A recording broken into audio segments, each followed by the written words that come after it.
आइए बच्चों, आपका आपके अपने YouTube channel NCERT math success classes पर स्वागत है। तो देखिए बच्चों, हम लोग अवकलन के अनुप्रयोग अध्याय 6 और भाग 1 NCERT मैथ कक्षा 12 के सवालों को कर रहे हैं।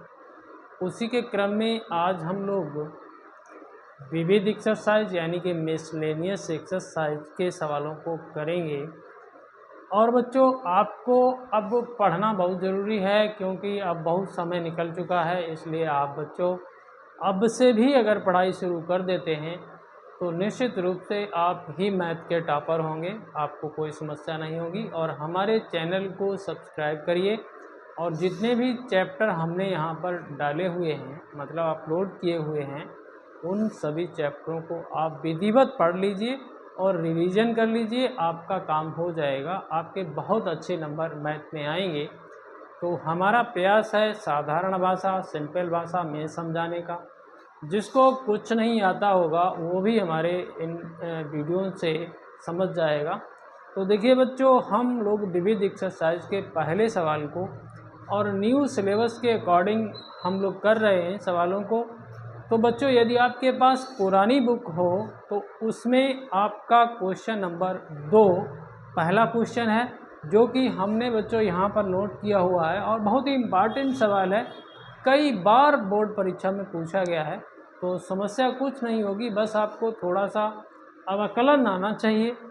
तो इसके लिए आपको अवकलन का चैप्टर यानी कि सांतत्य और अवकलनीयता को पहले पढ़ना है, उसके बाद में इन सवालों को समझने में कोई दिक्कत नहीं होगी, ऐसा हमारा मानना है और ऐसा होता भी है, कोई समस्या नहीं। तो देखिए बच्चों, अगर हम लोग पुरानी बुक से सवालों को देख रहे हैं तो बच्चों ये आपका क्वेश्चन नंबर 2 है, और नई किताब में अगर आप देख रहे हैं तो ये क्वेश्चन नंबर 1 है। बिल्कुल समझिए बच्चों। तो देखिए, हमारा क्वेश्चन है कि सिद्ध कीजिए फंक्शन ऑफ x बराबर log x बटे x द्वारा प्रदत्त फलन x बराबर e पर उच्चतम है। यानी कि x बराबर e एक बिंदु है जो उच्चतम बिंदु है, और बच्चों ये फंक्शन उच्चतम मान देता है x बराबर e पर। ठीक है, तो देखिए सबसे पहले आपको क्या करना है, इसी फंक्शन का आपको अवकलन कर देना है। क्या कर देना है? f डैश x कर देना है। एक बार अवकलन करने को हम लोग डैश लगा देते हैं एक, ये तो आप जान ही रहे होंगे। तो बच्चों हर का स्क्वायर, देखिए अंश हर का फार्मूला लगाएंगे तो ये हर का स्क्वायर हो गया, और बच्चों यहाँ पर हर को ही रख देते हैं, और अंश का अवकलन यानी कि 1/x और माइनस होता है इस फार्मूले में। फिर बच्चों इसको अंश को ज्यों का त्यों लिखते हैं, फिर हर का अवकलन 1 हो गया है। तो समस्या तो कुछ नहीं, x से x कैंसिल हो रहा है तो 1 माइनस log x अपान x स्क्वायर हो गया। बच्चों यहाँ पर करते क्या हैं, आप f डैश x बराबर 0 रखिए। क्यों ऐसा क्यों करते हैं? यहाँ पर बच्चों जो भी x के मान हम लोग निकालते हैं उच्चतम और निम्नतम के लिए, आपको अवकलन के बराबर यानी कि पहला फर्स्ट अवकलन मतलब f डैश x बराबर 0 लेना है। हर सवाल का तरीका यही है और लंबा आपको नहीं विचार करना है। तो देखिए ये हो गया 1 माइनस log x अपान x स्क्वायर बराबर 0। इसको छोड़िए तो 1 माइनस log x बराबर 0 हो गया। तो देख रहे हैं log x बराबर आपका 1 आ गया है। कितना आ गया है? 1 आ गया है। कितना? 1 आ गया। यहाँ देखिए बच्चों, इस साइड देख लीजिए। अब क्या होता है, इंटरमीडिएट गणित में जो भी हम लोग लॉगरिथम यूज करते हैं बच्चों, वो पूरा लॉगरिथम बेस ई पर चलता है। तो देखिए बच्चों, इसके इस 1 के बराबर हम लोग यहाँ पर ई लिख सकते हैं, log ई, और बेस ई पर बात हो रही है तो ये भी बेस ई है। तो अगर हम लोग इसकी तुलना कर दें तो x बराबर ई आ गया है। अब x बराबर ई तो आ गया है, लेकिन ये भी हमें प्रूफ करके दिखाना है कि ये x बराबर ई ये उच्चतम बिंदु है या न्यूनतम बिंदु है, ये भी दिखाना है। तो देखिए बच्चों, इसके लिए हम लोगों को इसका दोबारा से अवकलन कर देना है। तो ये f डबल डैश x, और इसको बच्चों निगेटिव दिखा देना है। क्या करना है? निगेटिव दिखा देना है। तो देखिए बच्चों, आपका हर तो एक्स स्क्वायर है, तो इसका वर्ग करेंगे तो एक्स की घात 4 हो जाएगा।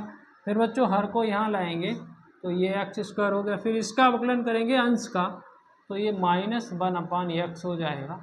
फिर बच्चों माइनस होता है, फिर अंश को ज्यों का त्यों लिखेंगे तो 1 - log x हो जाएगा। फिर बच्चों हर का अवकलन करेंगे तो ये 2x हो जाएगा। अब देखिए बच्चों, x से x कैंसिल हो रहा है, तो यहाँ पर माइनस का x हो गया, ये माइनस है, यहाँ 1 - log x है इंटू 2x है, और बच्चों नीचे x की घात 4 है, और इधर बच्चों f डबल डैश x है।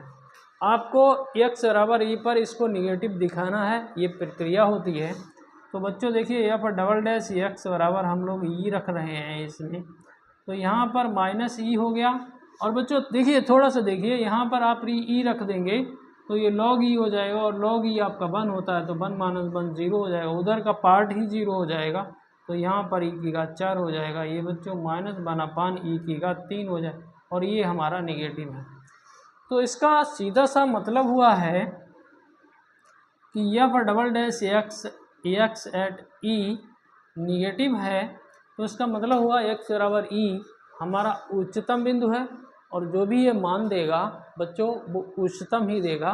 तो इस आधार पर हम लोगों ने ये सिद्ध कर दिया कि function of x log x/x द्वारा प्रदत्त फलन x बराबर e पर उच्चतम है। देखिए बच्चों, अगला सवाल देखते हैं, समझते रहिएगा और पढ़ाई को स्टार्ट कर दीजिए। तो देखते हैं अगला सवाल, ये तो इसमें तो कुछ था ही नहीं और इम्पॉर्टेंट भी है, तो अगला सवाल जरूर देखें बच्चों। बच्चों क्वेश्चन नंबर 3 की बात करें तो आपकी नई किताब है, तो क्वेश्चन नंबर 2। तो समझिए, सवाल को पहले पढ़ेंगे हम लोग, फिर इसको करने का प्रयास करेंगे। तो देखिए बच्चों, आप किताब को देखिए, यहाँ पर लिखा गया है किसी निश्चित आधार b के एक समद्विबाहु त्रिभुज की समान भुजाएं 3 सेंटीमीटर प्रति यस की दर से घट रही हैं उस समय जब त्रिभुज की समान भुजाएं आधार के बराबर हैं, उसका क्षेत्रफल कितनी तेजी से घट रहा है। ठीक है, तो ये तो सवाल आपका बिल्कुल एक्सरसाइज 6.1 की तरीके का है, तो इसको तो आप कर सकते हैं, लेकिन नहीं, फिर भी हम समझाने का प्रयास करेंगे। तो बच्चों देखिए, एक निश्चित आधार b है, ठीक है, और ये समान भुजाएं, सपोज दैट हमने इनको समान मान लिया है, इसको और इसको हम अपनी सुविधा के अनुसार x मान रहे हैं, ये बात आप यहाँ लिख देंगे। ठीक है, और ये बच्चों आधार जो है हमारा, ये पूरा ये b है, ठीक है, पूरा b है। तो देखिए, त्रिभुज का क्षेत्रफल निकालने के लिए आपको फार्मूला तो पता ही होगा।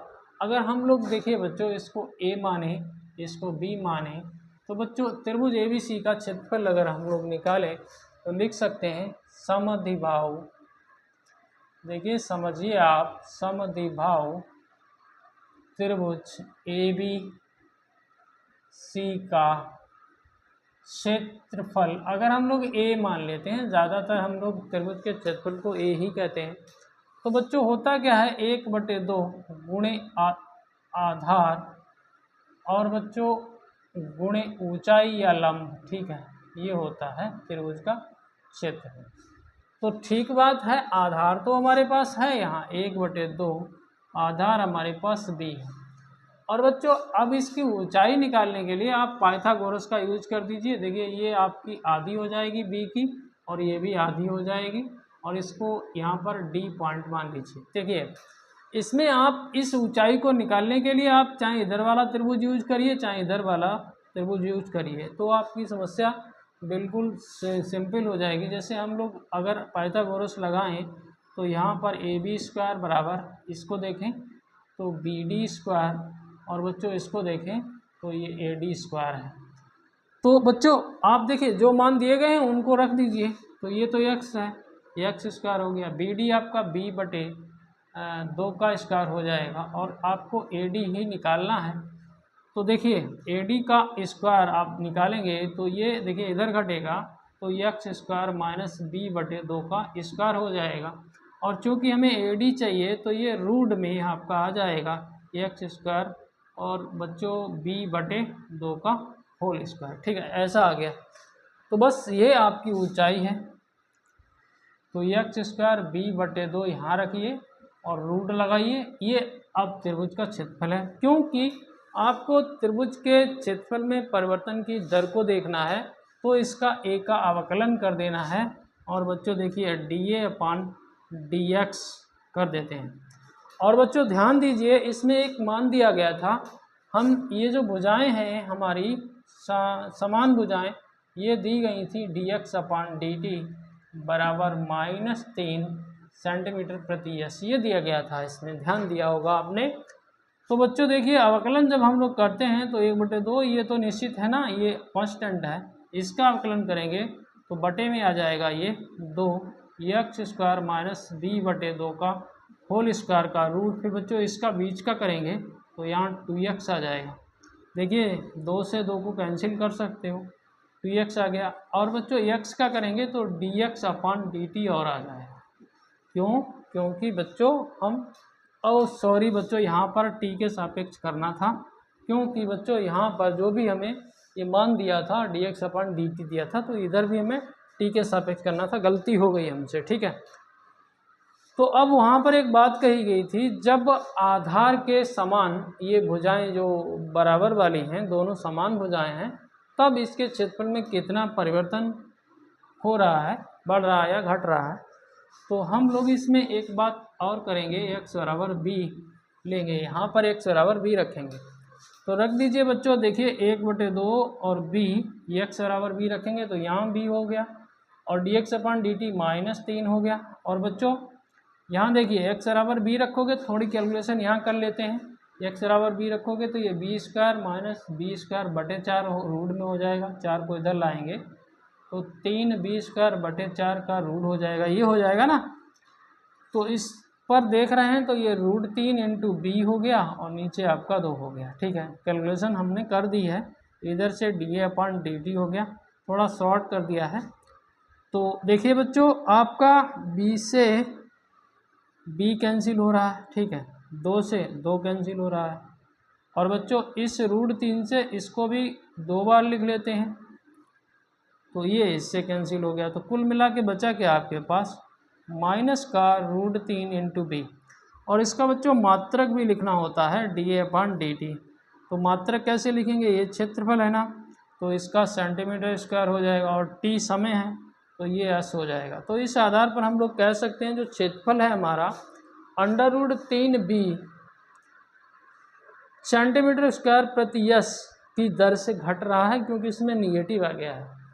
तो इस आधार पर हम लोगों ने 2 सवाल किए हैं बच्चों, इन्हें समझने का प्रयास करिए और हमारे चैनल को सब्सक्राइब करिए। आपका मैथ बिल्कुल अच्छा हो जाएगा, आपको कहीं भटकने की ज़रूरत नहीं और आप पढ़ाई को स्टार्ट कर दीजिए। और हमारे वीडियो को लाइक करिए, कमेंट भी कर दिया करें कि आपके समझ में आ रहा है या नहीं आ रहा है, या फिर हमारा वीडियो सही बन रहा है या नहीं बन रहा है, ये भी आप बात बताएं हमें। तो निश्चित रूप से हम थोड़ा बहुत सुधार करने का प्रयास करेंगे। धन्यवाद। जय हिंद, जय भारत।